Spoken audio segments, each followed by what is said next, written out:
Today on the Matt Walsh Show, we are told that we should defund the police because Black Lives Matter. Black Lives Matter, so we got to defund the police because the police are killing so many black people. That's the claim anyway. But I've got a better defunding campaign that is sure to save many more black lives, and I will propose it today. Also, 5 headlines, including the media's expected pivot back to coronavirus fear-mongering. So they have forgotten about it for the last 2 weeks because they want to support the riots and the protests. But now they're going right back to telling us we're all going to die if we gather together in large groups because of the coronavirus. We knew this was going to happen, but it doesn't make it any less ridiculous. We'll talk about that. And in our daily cancellation, I cancel House Democrats for the most outrageous bit of pandering we have ever seen, I think, from politicians. All of that coming up. But I want to mention right at the top here that today is my 500th episode. Somehow and for some reason, I have done 500 of these things. So I want to thank you all for supporting the show all this time. Unless you have not supported it all this time, if you just started watching now, then please get the hell out of here, you bandwagon jumper. We don't need you. Actually, we do need you. I apologize. Please stay. Please forgive me.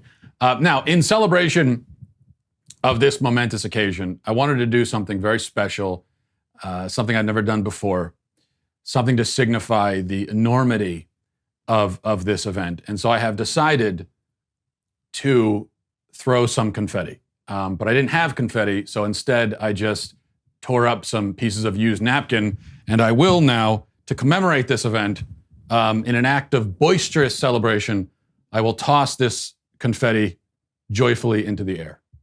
Here we go.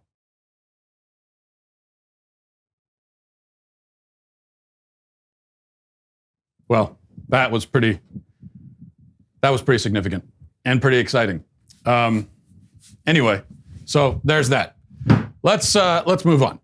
I want to take a second here and tell you about our sponsors at ReadyWise. You know, our sponsor, Wise Company, recently changed their name to ReadyWise, and now is a great time to tell you about them because it's obviously a better time than any to be prepared with long-term nutritional food options. Because you never know what's going to happen. And it's really important to be prepared in an emergency. This is something that maybe I haven't been the best at, but now with ReadyWise, I know at least I've got the food squared away and ready to go. ReadyWise has many options like emergency meals. They've got freeze-dried fruits and vegetables for convenient on-the-go nutrition. They've got new adventure meals for hiking, camping, and other outdoor activities. So this isn't just, you've got the meals in emergency. You've also got them for convenience. If you're going out hiking or something, you want to bring ReadyWise meals with you. They're easy to prepare. You just add water. You have a very long shelf life as well. ReadyWise makes being prepared simple and affordable. You can order online and have nutritious meals shipped directly to your doorstep. It's as easy as that. Very affordable as well. ReadyWise uses the finest ingredients and latest food preparation technology to ensure optimal taste and freshness. So just because it's convenient, just because it's something you're stashing for an emergency, doesn't mean you have to give up on taste. You never want to do that with food. This week, my listeners can get free shipping at ReadyWise.com when entering Walsh at checkout or by calling 855-475-3089. ReadyWise has a 90-day, no questions asked return policy, so there's no risk taking the initiative to get yourself and your family prepared today. That's ReadyWise, ReadyWise.com, promo code Walsh to get free shipping today. There are 2 slogans that we've heard quite a bit in recent weeks. One is Black Lives Matter. The other is defund the police. So we need to defund the police because, and of course, from the perspective of the activist, they're going to connect those two and say we should defund the police because Black Lives Matter. If we want to protect Black lives, we have to defund something. And what should we defund? The police. Okay, that's the logic. Now, there are many problems with the idea of defunding the police. We talked about some of those problems yesterday, though I suspect it's probably not necessary to go into detail explaining why we can't get rid of police departments. Any reasonable person can, off the top of their head, come up with 10 reasons, at least, why that's a bad idea. And then they could give you another 10, because it's really quite obvious. So instead, what I'd like to explore is this idea of defunding something for the sake of protecting Black lives. Since the left has brought up the subject, they brought it up, so let's talk about it. And I've got a better idea. I've got a defunding plan that would directly and immediately save many Black lives. And that would be, of course, Planned Parenthood. We could defund Planned Parenthood. Better yet, after defunding Planned Parenthood, let's abolish abortion entirely. That should be the next step. If Black Lives Matter, and they do, then certainly all of the many millions of children, black children, murdered in abortion clinics every year matter. Don't they? I mean, they either matter or they don't. A thing either matters or it doesn't. If those children don't matter, then Black lives don't matter. If a life doesn't matter at its earliest and most vulnerable stage, then it doesn't inherently matter at all. Inherent, okay, that means belonging to a thing by its nature. So, if Black life, if any human life at all, black, white, or otherwise, inherently matters, if it has inherent value, that is, value belonging to it by its nature, then it has that value, and it matters from the moment of its conception, from the moment of its existence. If something has any inherent value of any kind, any inherent quality of any kind, it must have that quality from the beginning. Otherwise, it's not inherent. Otherwise, its value or it's a quality that it gained or achieved at some other point, which means it is not inherent. Now, this is inescapable. You really can't get around it.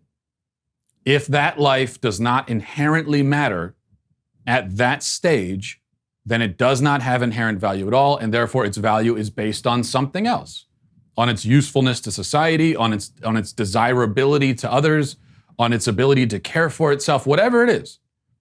Whatever the value is based on, the value is then conditional.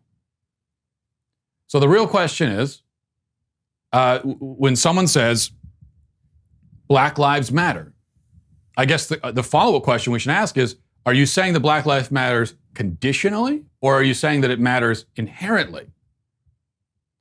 Does it matter by its nature, or does it matter because of something else? A black person matters. A black person's life matters. Is it because of the things that person can do for us? How desirable that person is to us? Or is there something deeper? Now, I would suspect that the people who go around saying Black Lives Matter, they mean it inherently. They mean it on the deeper level.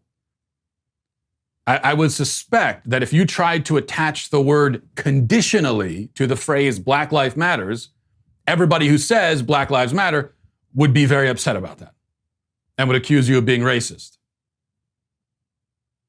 I'm going to assume that. I could be wrong. Now, the people in BLM, if they want to come out and say, oh, no, we mean it conditionally. BLMC, Black Lives Matter conditionally. If that's what you mean to say, then tell us, but I'm going to assume you don't mean that. Of course, if that is what you mean, then that rather weakens the slogan, doesn't it?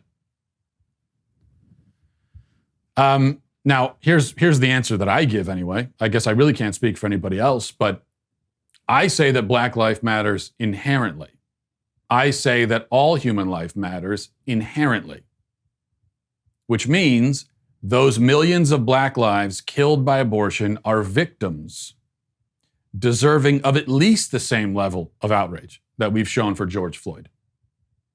Probably quite a bit more outrage, in fact, because these are innocent lives who've never had the chance to do anything, to live, to make choices. They've been deprived of all of that. And there are a lot of these victims, by the way, a lot. According to a study published on the NIH website, the Black abortion rate is 3 times higher than the white abortion rate, at least 3 times higher. I've read numbers putting it 4 or 5 times higher. The CDC tells us that over 35% of abortions are performed on Black women, though Black women only comprise less than 15% of all women of childbearing age in the country. So 15% accounting for 35%. How many Black babies have been killed since Roe v. Wade? Well, we don't have an exact number. Those are not numbers that the abortion industry is necessarily eager to keep track of and advertise. But if you look at the percentages and you look at the rate and you look at the overall number of abortions, we can say confidently that tens of millions of black babies have been killed since Roe v. Wade. The black population is significantly smaller than it otherwise would have been if not for this carnage. And it gets worse. In some cities like New York City, for example, more black babies are aborted than born. If you're a black child conceived in New York City, it is more likely that you will be killed in the womb than delivered into the world alive and breathing. Again, you cannot get around this. You cannot coherently argue that any life matters, black or otherwise, if you support the mass slaughter of that life in the womb or at any other point of development. And now a message from LifeLock. It's an important message too, because we've all been in the situation where we get duped by an internet scammer, or at least almost duped, because these scams are getting more clever. Okay, it's not just about the Nigerian princes these days. They're getting very clever in how they obtain your information. The April 15th tax deadline was pushed off until July 15th. And of course, we're all relieved by this, but the extension also gives additional time for fraudsters to mine for data to sell. So proactive approaches to protection are more important than ever. After all, the Government Accountability Office found that fraudsters used false identities to steal at least $1.68 billion in tax refunds in 2016.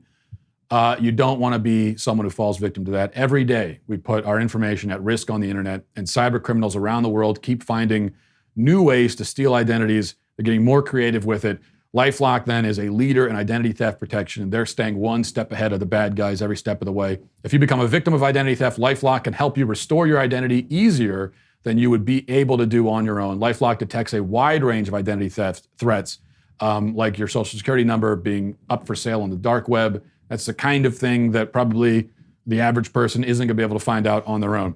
Nobody can prevent all identity theft or monitor all transactions at all businesses. LifeLock can see threats that you might miss on your own. Join now and save up to 25% off your first year. Go to lifelock.com/Walsh. That's lifelock.com/Walsh for 25% off. Now, let's say that 20 million black babies have been killed by abortion since Roe v. Wade. It's probably considerably more than that, but let's go with a conservative estimate and say 20 million. Now, I want you to actually picture that, because this is one disadvantage, one of many, that the victims of abortion face. That their slaughter is off camera. It is shielded from our eyes. It happens in a building, in a nondescript, sort of innocuous looking building in a shopping mall many times. It's not on video. And these children are not shouting, "I can't breathe." If they're crying, we can't hear them. And so we don't picture it. We can't. We don't have any real image of it. But let's try for a minute. Let's, as disturbing as it is, picture in your head 20 million victims. Picture 20 million dead babies. 20 million. In a mass grave. Okay, now look at that carnage. Look at that bloodbath. And tell me that you can give it a thumbs up while still claiming that life matters. Tell me that you can look at that mass grave with 20 million dead black babies and still say that you believe that black life matters. It's absurd. It is a gross, morbid absurdity to make that claim while supporting that. This is not some cheap whataboutism game. This is me listening to someone and taking them at their word. You say that black life matters. You say you believe that. I believe it. You say you believe. Okay. Well, great. Because if you believe that, then I would like to call your attention to the tens of millions of black babies being killed in abortion clinics. It seems like a logical thing to bring into this discussion. It seems like if we ignore that, then the whole discussion is ridiculous. Do you know how many unarmed black men were killed by police last year? 9. And not all of them unjustly, by the way. Just because of an unarmed person, and there were more than twice as many white people killed, unarmed people killed by police last year. Now, not all of them unjustly. When you hear unarmed person killed by police, that doesn't mean that it wasn't in self-defense on the part of the police officer. Take the Michael Brown situation. 2 forensics investigations, including Obama's DOJ, looked into that, investigated it, and found that he was justified. Michael Brown was attacking the police officer, trying to take his gun and kill him. Forensics evidence, eyewitness evidence. Once all the smoke cleared, all of the, and the false reporting and the false narratives and everything, once all that was cleared out of the way and we were left with the evidence and the actual eyewitnesses, it turned out that Michael Brown was trying to kill this man and was shot for his trouble. That is a totally justified killing, entirely the fault of Michael Brown. He brought that on himself. Is it a terrible tragedy? Yes, it's a tragedy anytime someone throws their life away. Okay, an armed robber goes into a convenience store, points his gun, gets shot by the store clerk and dies. That's a tragedy in a certain sense. It's not an injustice. It's not an outrage. The store clerk was acting in self-defense. But it's a tragedy that a person has thrown their life away for no reason, thrown their life away for, $57 in the cash register. Michael Brown threw his life away. That's a tragic, terrible thing. But in any case, that's an example of how an unarmed killing can be completely justified. So, but let's 9 unarmed black people killed by police last year. 9. Compare that to 20 million.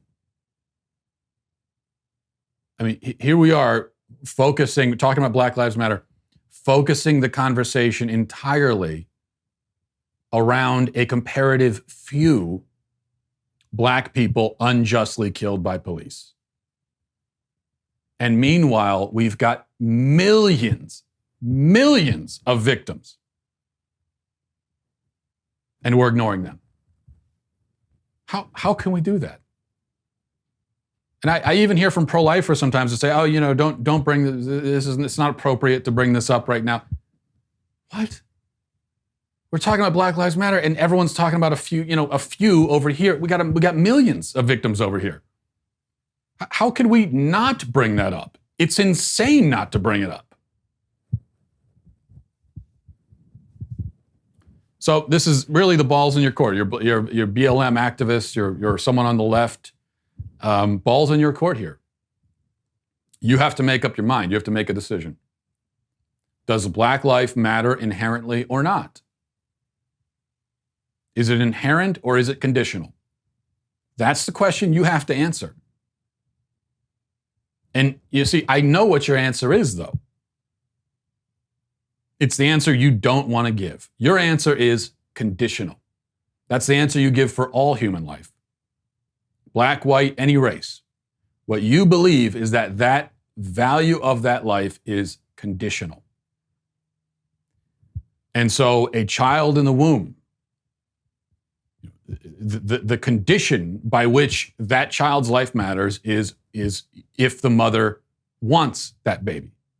If the mother doesn't want the baby, then the life doesn't matter at all. It's garbage. Literally throw it in the dumpster, which is what they do with these babies. They throw it in a medical waste. They throw the bodies in a medical waste dumpster. So you are someone who believes in the conditional value of human life. But you won't say that because you recognize that it's horrific. It is a horrific, nihilistic point of view that if you're honest about it, renders you incapable, actually, of really speaking out against any injustice. Because according to your view, no life actually really matters. It doesn't actually matter. It doesn't really matter. In certain conditions, we can sort of pretend that it matters, but it doesn't really. It doesn't actually. That's your view. But you don't want to say it. And all I would suggest is that if you have a view that you don't want to say out loud because it's so horrifically awful, and if you have a view that could logically be applied to justify any injustice from the Holocaust to slavery to anything else, which the belief in the conditional value of human life does justify anything, really anything at all. And all of the perpetrators of all the historic injustices have believed in the conditional value of human life. And that's the justification they gave for what they were doing. So if you hold a belief like that, that could be a really good indication that your belief is wrong and you need to change it. And the great thing is, if you change this belief in the conditional value of human life and instead embrace the inherent value of human life, you don't have to abandon everything you're saying right now about Black Lives Matter. Quite the contrary. Now you can take it and it really means something and you can apply it consistently. And you can speak out in favor of not just the few Black people who are unjustly killed by police every year, but speak out in favor also of the millions of children who have been unjustly killed in abortion clinics. All right, let's go to your news headlines. Number one, the looter and all-around scumbag who shot retired police captain David Dorn was arrested this week. His name is Stefan Cannon. But it won't surprise you to learn that this is not Cannon's first run-in with the law. In fact, in 2014, he was convicted of felony robbery. He was supposed to go to jail for 7 years. Guess how many days in jail he actually served? In prison, that is. 0. So he was convicted or I should say felony robbery. He was convicted of felony robbery, supposed to go to jail for 7 years, spent 0 days in prison, and he was given probation. He violated probation twice, avoided prison on both of those occasions as well. Now, if Cannon had actually served the sentence and done the time that he was supposed to do for the crime he had committed, he'd still be there right now. He wouldn't be getting out until, 2021. And David Dorn would still be alive. Now, I don't know about you, but that's a trade that I would love to make. Have this scumbag in jail, out of the way, and still have David Dorn alive. Dorn, who was a good man by all accounts, an accomplished man, a man who cared about his community, clearly cared about his community. He went out in the middle of all this chaos to try to stop people from looting. We could still have him if this scumbag had been locked away like he deserves. I do have to wonder, though, white privilege. Is that what this is? Stefan Cannon, a black man, committed felony robbery, didn't spend a day in prison. How does that work with the white privilege systemic racism theory? I'm just wondering, how do you fit that in? And how do you fit it in with Black Lives Matter, considering the light treatment that led directly to the death of David Dorn, who was also a black man? These are all questions these are even more questions that the BLM folks are going to have to answer. Number two, all of the brands, have been jumping in, honoring George Floyd and Black Lives Matter, wanting to make sure that everybody knows how woke they are, how virtuous they are. This one I thought was pretty inspiring. Here's Gushers. You may remember them from those gross fruit snacks from the 1990s, like the fruit snacks that are filled in with this fruity mucus. It's like if a strawberry sneezed into a little plastic bag and gave it to you to eat. Anyway, Gushers came out, and this is what they had to say. It says, Gushers wouldn't be Gushers without the black community and your voices. Wait, Gushers wouldn't be Gushers without the black community. What does that even mean? I don't know what that means. We're working with Fruit by the Foot on creating space to amplify that. We see you, we stand with you. So your fruit snacks see you and stand with you. That's great. Thank God. This is what we need. We need Gushers teaming up with Fruit by the Foot, maybe throw in Dunkaroos, Teddy Grahams. Together, all of the 90s snacks will heal this nation. I have confidence. Hopefully Tang can get in on the action. If you remember Tang, I don't know if they sell that anymore, but for some reason in the 90s, we went through a fit of psychosis briefly where everybody was drinking Tang, which is stuff that like astronauts drink because they have to, because they're out in space and they have nothing better. And there was this phase where we would drink it on purpose, even though there were other options. Number three. Well, we knew this was going to happen.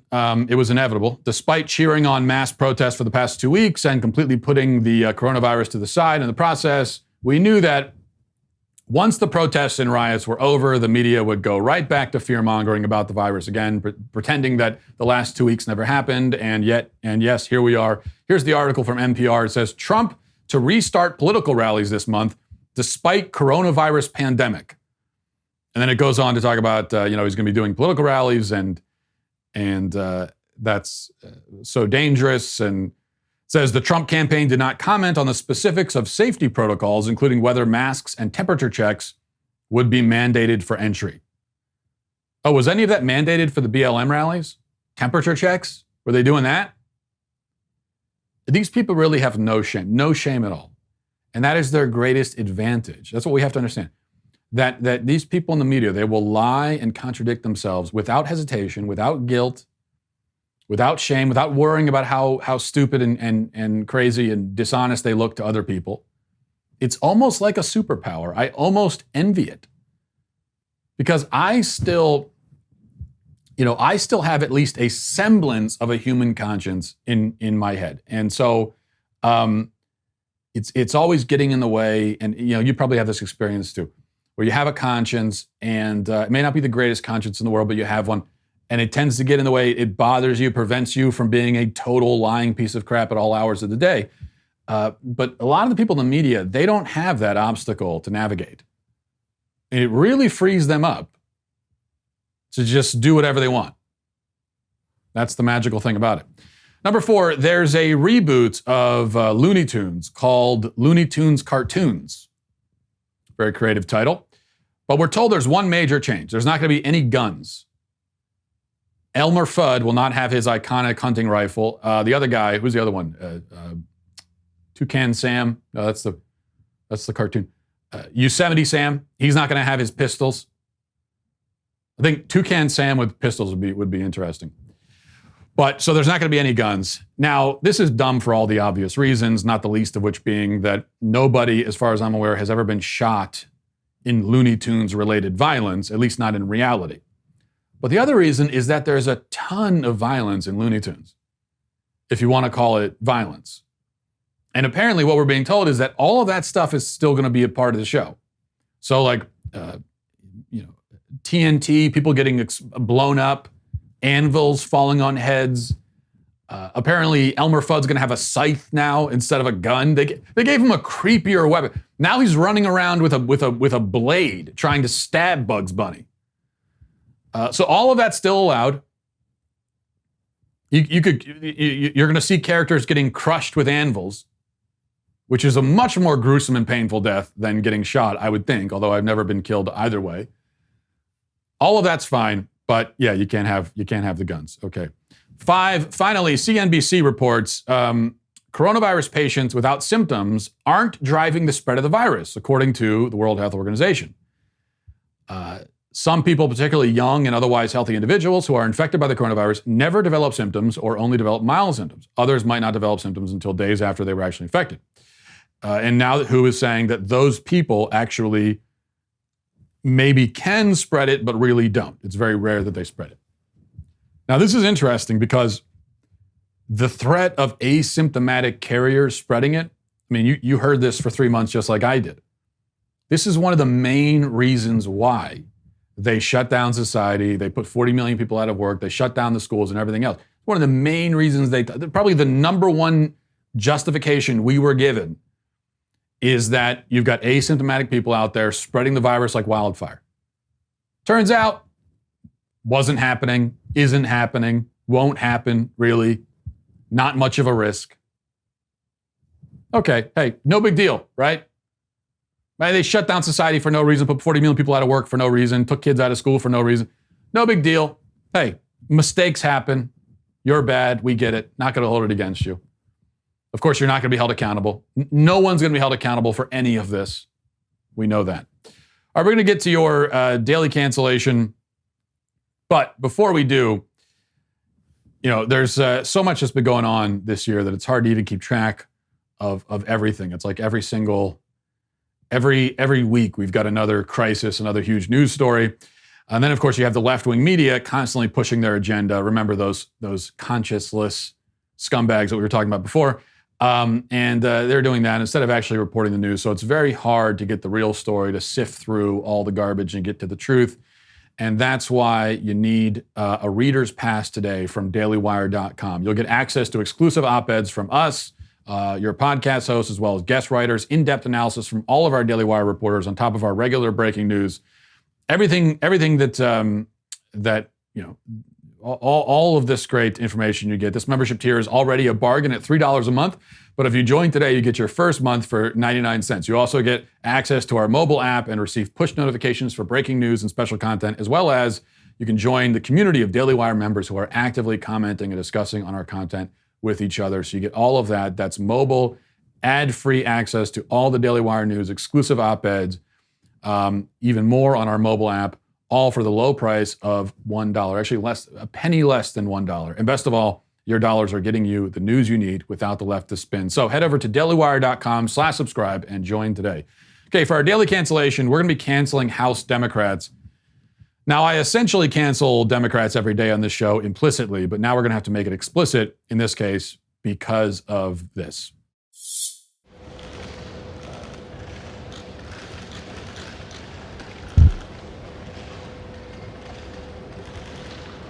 And there you see Democrats kneeling in silence while wearing African garb in honor of George Floyd. This is pandering on steroids. This is pandering on steroids with a shot of adrenaline after chugging Red Bull all day. This is, if somebody asked me what pandering is, I would show them this video. It is that. That is what it is right there. Though, hang on a second, because I can't let this go. Go back and play, I think it was like 2 seconds to 8 seconds, 2 to 8, if we could play that. And you see that woman right there. I don't know who that is. She's trying to read her phone. She's trying to read her phone surreptitiously, like while kneeling. She's got it under her knee. She's trying to read it. I've pulled this move many times in church, but I only to check football scores. That's the only time I would ever do it. Okay, I want to be clear about that. And that is biblical. I'm pretty sure the Bible gives you permission to do that. Except this woman has millions of cameras trained on her. Literally millions, probably. And yet she thinks she can get away with this. And really, I guess she can get away with it because she's masked. This is one of the problems with the masks, is that you've got people, bandits out there committing atrocities and we don't know who they are. This is exhibit A right here. Checking her phone during the moment of silence. Actually, it's not a moment of silence. It's 8 minutes of silence. They kept this up for 8 minutes, kneeling on the hard floor in honor of George Floyd. Now I ask you, have we ever seen anything like this before? Many great figures, many icons, many world renowned people, many heroes, right, have died. And there's been moments of silence for them and other symbolic gestures to honor them. Have we ever seen 8 minutes kneeling on the ground to honor anybody? And this is for George Floyd.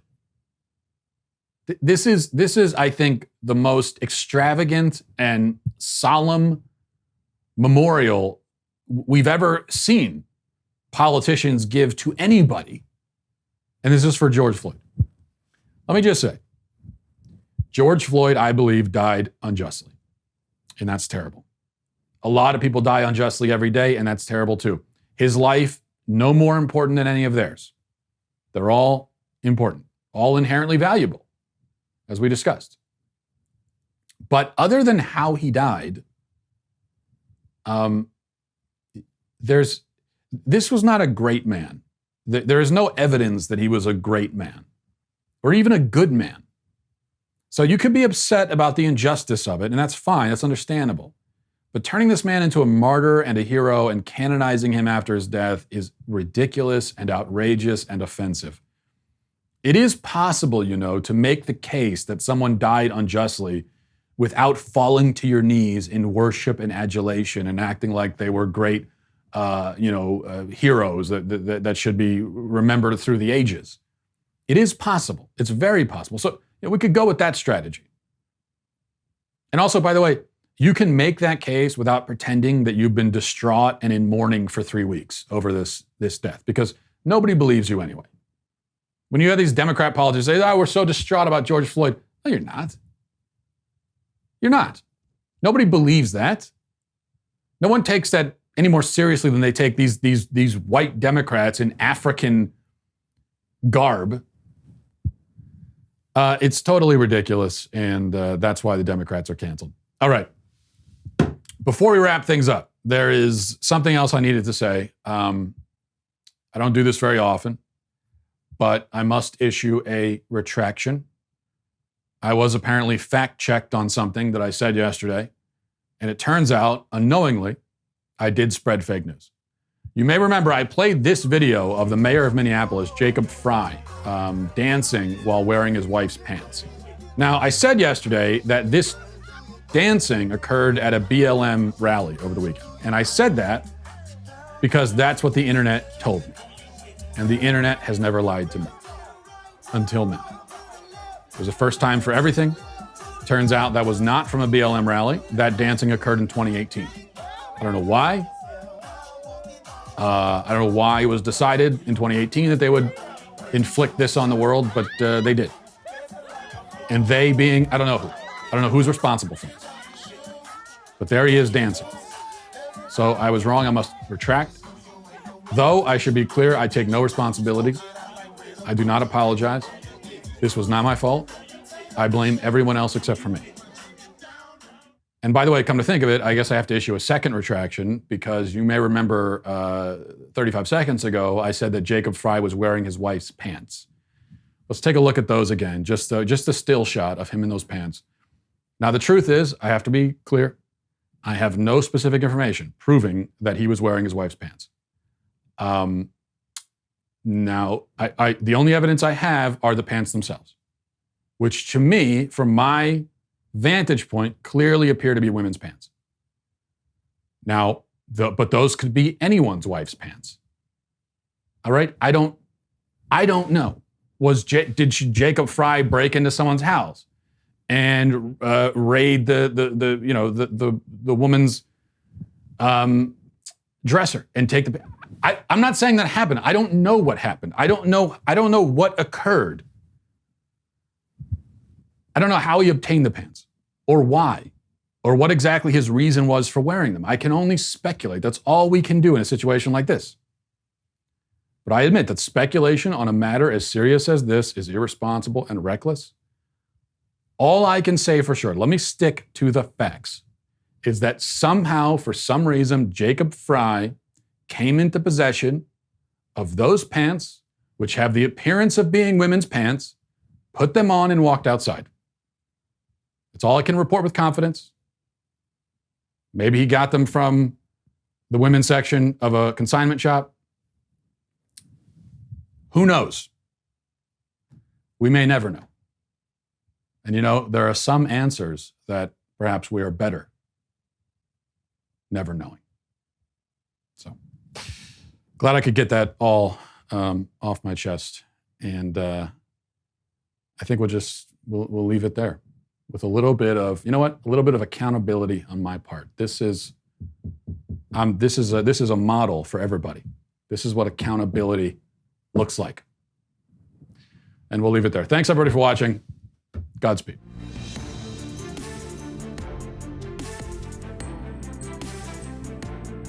The Matt Walsh Show is produced by Sean Hampton, executive producer Jeremy Boring. Our supervising producers are Mathis Glover and Robert Sterling. Our technical producer is Austin Stevens, edited by Danny D'Amico, and our audio is mixed by Robin Fenderson. The Matt Walsh Show is a Daily Wire production, copyright Daily Wire 2020. If you prefer facts over feelings, aren't offended by the brutal truth, and you can still laugh at the insanity filling our national news cycle, well, tune in to The Ben Shapiro Show, where you'll get a whole lot of that and much more. See you there.